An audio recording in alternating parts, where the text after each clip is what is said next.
This MailChimp-verific jingle is brought to you by MailChimp. MailChimp, your marketing with AI and more. Advanced automations to connect to your store.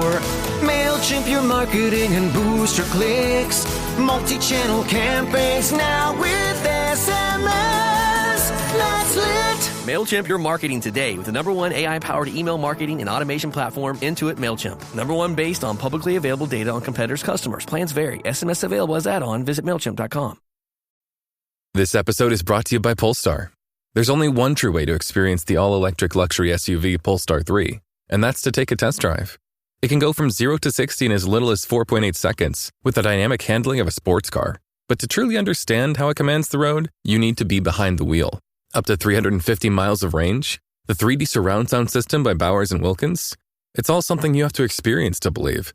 So book your test drive for Polestar 3 today at polestar.com. USAA knows dynamic duos can save the day, like superheroes and sidekicks or auto and home insurance. With USAA, you can bundle your auto and home and save up to 10%. Learn more and get a quote at usaa.com/bundle. Restrictions apply. So many other people in Liverpool make music, but, nobody was making stuff from tin cans.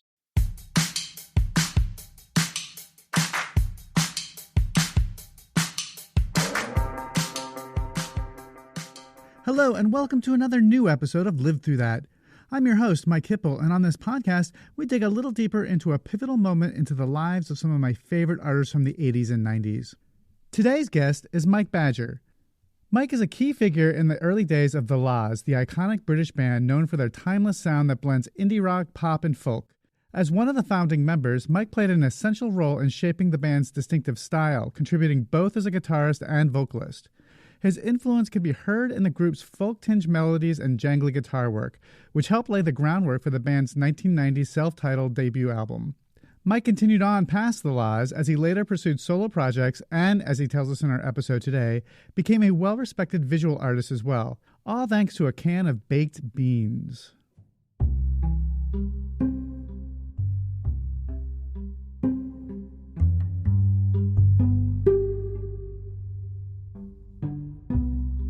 After being in bands, really, and being a singer-songwriter from Liverpool, as so many people from Liverpool are, it was a curious thing which happened, which was in about 1989, where I'd done what I'd done 100 times, which was, I don't know if you have baked beans in the US, but we certainly do here. They're a staple in the UK, And so beans on toast is something that you'd have for lunch or whatever, So anyway, I got a bean can, I threw it in the bin after having my beans, and for some strange reason, I don't know why I did it, but I reached into the bin and I got the can out, and we had one of these tin openers that took the top off the tin rather than the lid out the middle. Do you know what I mean? So it's so I washed it out, and then I took the bottom off, and then we had just a pair of good sized metal scissors, and I cut the tin in half and opened it out, and I had this wonderful rectangle of shiny metal with grooves on. And then I decided to see if I could make a little car out of it, So I got a piece of offcut wood, which was probably about 9 inches long or something, and a couple of inches wide, and I wrapped the tin around the wood, and then I cut a third down, so I thought that could be the bonnet, and cut a bit back, and that could be the boot, and then I'll use this middle bit. If I bend it like this, I'll use the seats, and then I made some doors, and then I used the tin lids for the wheels. I just really enjoyed making it. But I didn't think much about it. But because I've always kept sketchbooks and done collage and stuff like that, bits of ephemera and stuff that you throw away, like bus tickets. And, I've always pasted these into books, and I've been interested as like a kind of a memory bank, if you like, of your life. And so anyway, I made this car, I really liked it. And then I thought, I wonder if I could make a boat, So I made this like little ship, like a cargo boat. And then I made a plane, which was quite tricky, but I was beginning to understand the medium of recycled tin. And, and there's just so much of it. This was before we were even recycling in this country. We didn't have recycle banks at those times. We just threw things away.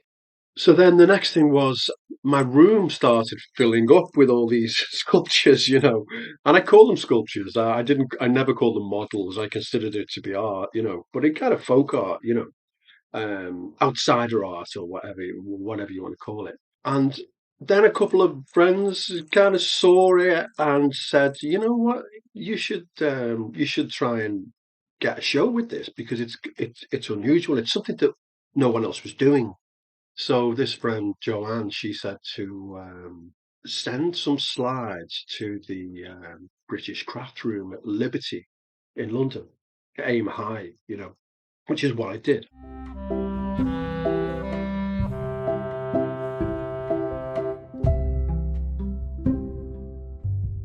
And sure enough, they got back to me and said, "This is great. Give us a collection. We want 8 cars, and they actually wanted me to make a clock from an old tea caddy as well.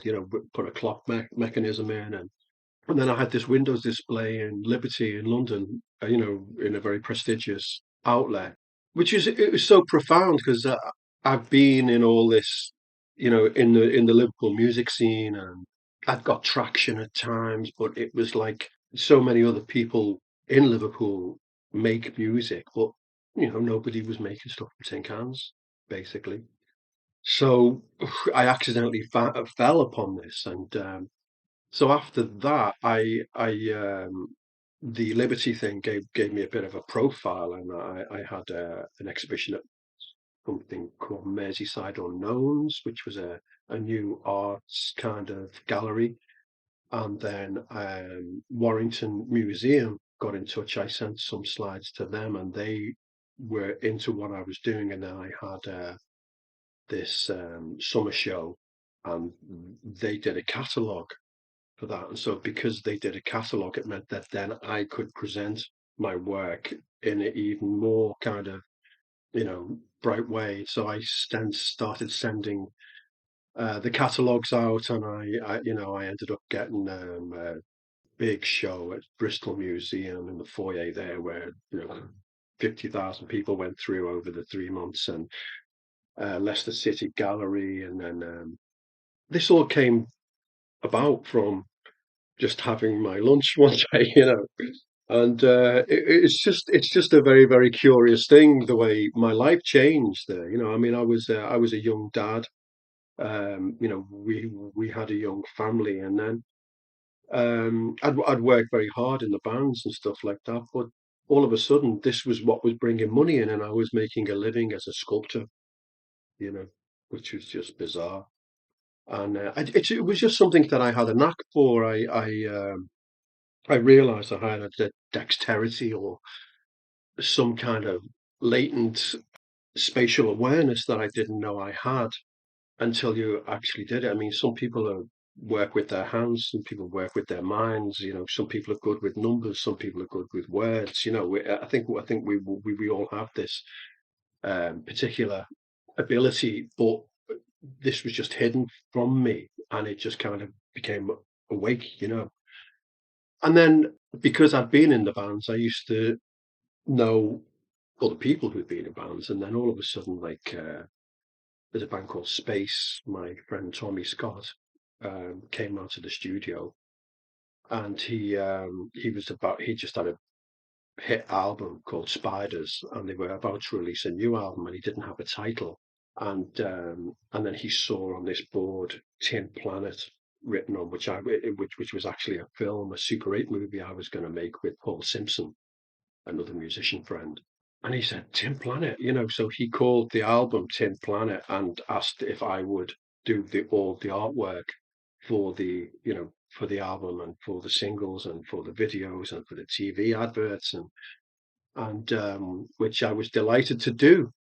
And then all of a sudden my work was on billboards around the country, and on TV, and I suppose that's the moment I wanted to share. Today, Mike is creating site-specific works for organizations around the UK, and he's still creating music. I definitely wanted to speak with him a little bit about his history with music. It was about in the early 80s, around about 84, 80, or 83. Um, I was taken to a rockabilly night down in Liverpool by the pier head, and it blew my mind because a good friend took me down there because I'd been to Eric's and I'd seen all the fantastic punk and new wave explosion when I was in my teens. I saw all these great bands. But my favorite bands, if I'm honest, were the Cramps, who were like punk rockabilly at that time, and the Stray Cats. Two American bands who were really dynamic and great live. So I just started collecting it. To me, it was like bands who had the punk attitude, but it was raw. So when I heard Johnny Bennett and the Rock and Roll Trio, or Charlie Feathers, or Joe Clay, or these people who were like, Sammy Masters, um, really like it blew my mind because of the dynamic in it. It was almost like a great truth, if you like. It's no sense in changing it if it's not worth changing. It's something which is dynamic, and yeah, I still love it to this day. But it's been a part of what I've done, but it's not just what I do. I do, all kinds of stuff like singer-songwriter and country influenced, old school country, honky tonk stuff I like. And, I do a lot of singer-songwriter stuff and, I suppose, but it's not just rockabilly, it's kind of, I don't like to be hemmed in by a title, and I think it can be stifling. It was this music he found in the clubs that formed his foundation. It was a dream, however, that brought Mike the Law's band name. I didn't know what I was, but I knew I was creative. I first got up on stage saying my poems in a club called Brady's, which is what Eric's turned into. I just wanted to express myself. I was writing social commentary, angst-ridden stuff, which you do when you're a teenager. And then eventually, we moved down to London because Liverpool was just there was nothing happening. It was hard to explain how Thatcher kind of destroyed the city, the fabric of the city in so many ways, and everybody was leaving. And I thought, I nearly got a deal with Cherry Red Records down in London. It didn't transpire, and then one day I just had this dream, and I thought there was a title in the dream which said the Lars, and I thought that's a good band title, peculiar as it sounds. But a lot of the other bands from Liverpool had very descriptive names like Echo and the Bunnymen, Orchestral Manoeuvres in the Dark, A Flock of Seagulls. The Teardrop Explodes. They were all very pictorial, and the Lars seemed to kind of reduce it down to like a nub. And it's a musical name, and it's something that I like lad. That's a Liverpool saying about how guys will address each other and that. But it was mainly musical for me, and the fact that it was such a minimal thing. And so I came back up to Liverpool with my girlfriend, who's now my wife still, and formed a band with Lee Mathers, and that was how the Laws started. Lee Mavers is known as the singer for the Laws, but it was Mike who originated that role in the band. I was, and my first recordings were with a band called the Modernaires from Chester, who was I was introduced to by Alan Wills, who went on to form Delta Sonic record label and release stuff by the Coral and the Zootons, and so yeah, the first ever release of the Laws was actually me with a band from the Modernaires. And then I bumped into Lee, who I'd known from Huyton. We were local guys, and I knew he was a great talent, and so I thought, well, he's somebody I should be in a band with, and it worked for a couple of years, and then it kind of as happens sometimes, there was just a bit of a well, this band ain't big enough for the both of us kind of thing. Not on my behalf, it was big enough for both of us, but if you want to know the story, I've written a book called The Rhythm and the Tide, which is all about it. I don't like breaking over it too often. but I have to accept the fact that the Lars is something which I did, and it follows me around. And even though if I don't bring it up, other people bring it up, So, but it's something that I'm proud of. We played a pivotal part in the development of British music, and so the world as well. Really, we're often cited as being, a very important band, and we were because with all those descriptive band names I was telling you about, they were all very much technology based, keyboards, and everyone was getting on the synth thing because it was new, a lot of hairspray around, and we brought back driving acoustic guitars and simple riffs and melodies, and it was something I'm proud of. I was interested in hearing more about how the book came about. Yeah, well, there's a great music writer called Tim Peacock who used to review my stuff after the Lars, with the Onset, my roots band that I had then, and I did a big interview with him one day, and he was somebody who always kind of understood where I was coming from.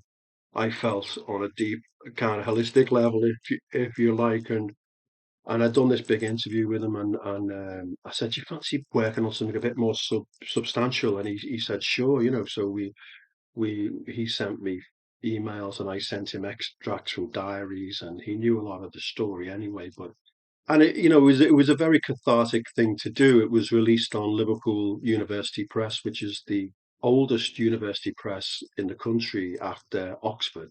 It just enabled me to draw a line under it, and go, okay, because there's so much hyperbole and, crazy nonsense talked about the Lars because it isn't a normal story. It's a very unusual story. It's a very Liverpool story, to be honest, It could only happen in Liverpool, do you know what I mean?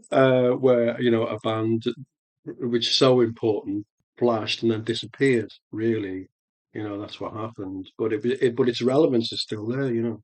And for a long time, because the Lars album is ostensibly mainly Lee's material, I think I was too self-effacing, really. I heard the album not so long ago, and I realized how much of me's in it. There's certain tracks which really I should have had credit on, to be honest, including the title track, which they ended up leaving off because I'd co-wrote it, called Calling All, which is a great track. But vocal harmonies and guitar parts, and certainly a couple of tracks on there I should have got a credit on. But all that material, that first album was basically, bar a couple of songs, was what we were playing when I was in the band still. Only I had, the stuff that I'd come up with as well. Yeah, it's just a very great seminal album. And when you get people like Eric Clapton going, the only thing I'm listening to at the moment is the Lars, you've hit some kind of, gong.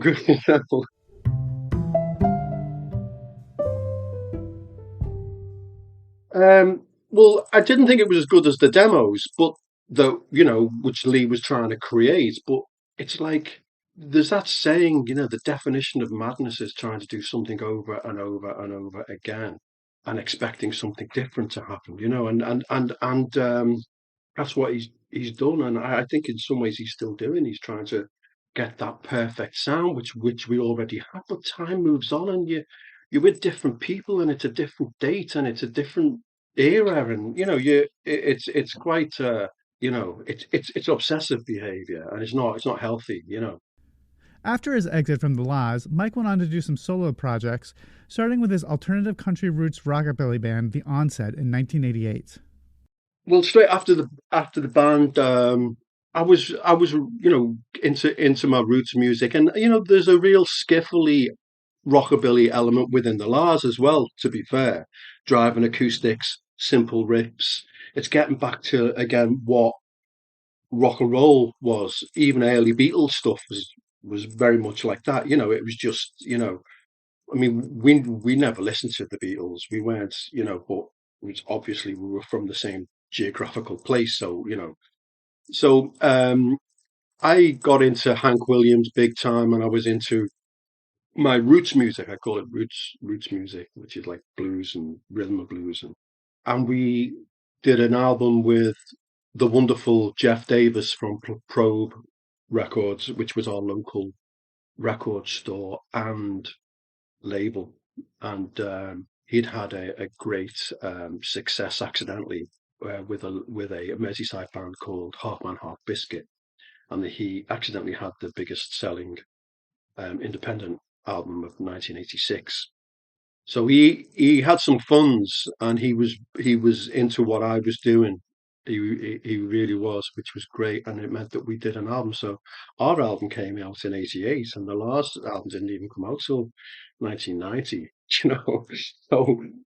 So we were already touring Germany and Europe and going around the UK and playing all the college circuits and supporting Half Man Half Biscuit and playing all these different places. And because it took 4 years. I mean, I left at the end of '86. I'd done '84 through to '86 with the Lars, and then their album didn't even come out till 1990. So it was like 4 years.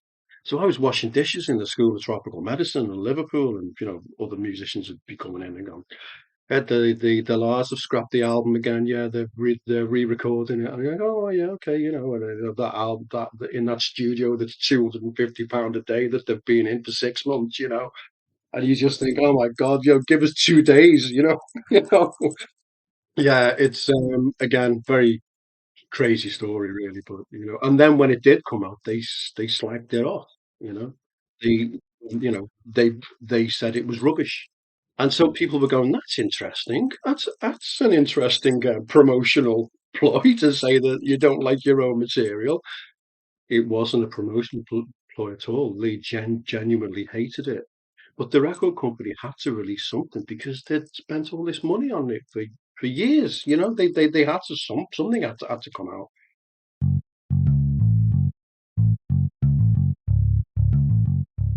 I'm a big believer in things happen the way they're supposed to and the way they're meant to be. It's not for us to really understand why things happen, but they do.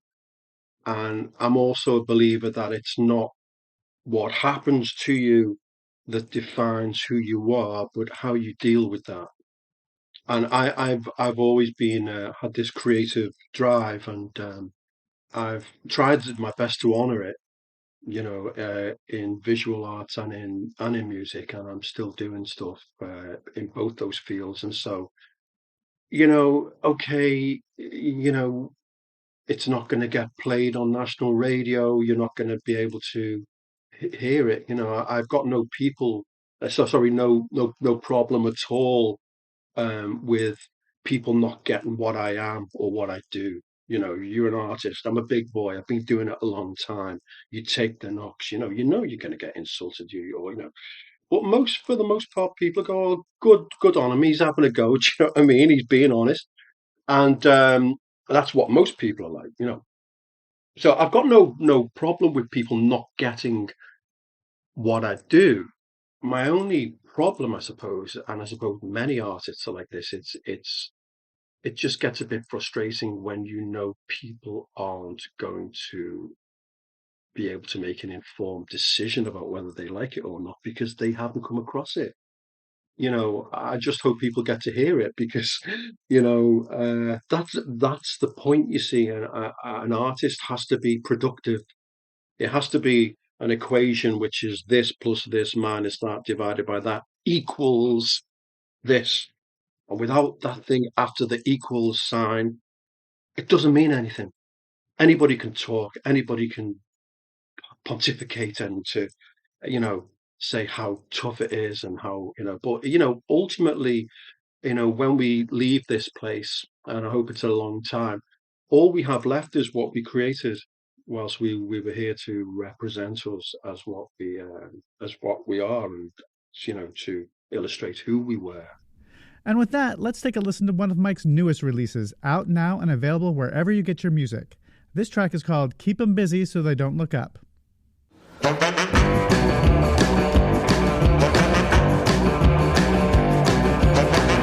'em busy so they don't look up. They won't see the overflow cup. They never trickle down, but a short trickle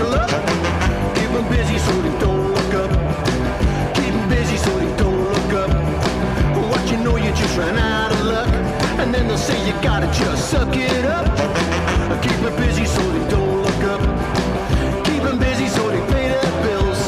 That dirty money will kill all their ills. They get what they want now with all the frills. Keep them busy till it overspills. Keep them busy thinking times are tough. Keep them thinking that they need more stuff. And if they stop and pay and have them sleeping rough. Keep them busy now, enough's enough.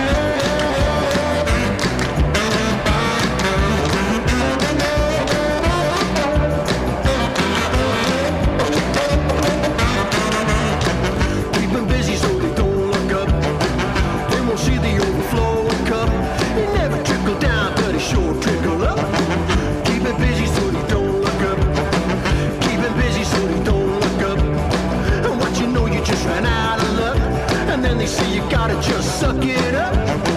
Keep them busy so they don't look up. Keep them busy so they pay their bills. A dirty money will kill all their ills. They get what they want now with all the frills. Keep them busy till it overspills. Keep them busy thinking times are tough. Keep them thinking that they need more stuff. And if they stop the pay and have them sleeping rough.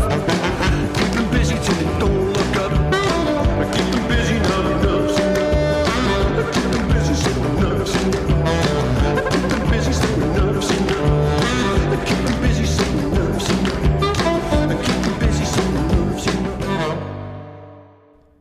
Huge thanks to Mike Badger for taking the time to chat with me. I'll have links to his website where you can see what he's been up to, order his book, and listen to some of his new music. And as always, a quick reminder that you can buy my book on 80s musicians and where they are today, 80s Redux, and its sequel, Live Through That, on 90s artists, wherever you buy your books. And if you like this show, please leave a review where you're listening. It always helps others find us. And of course, subscribe so that you won't miss an episode. Thanks for listening.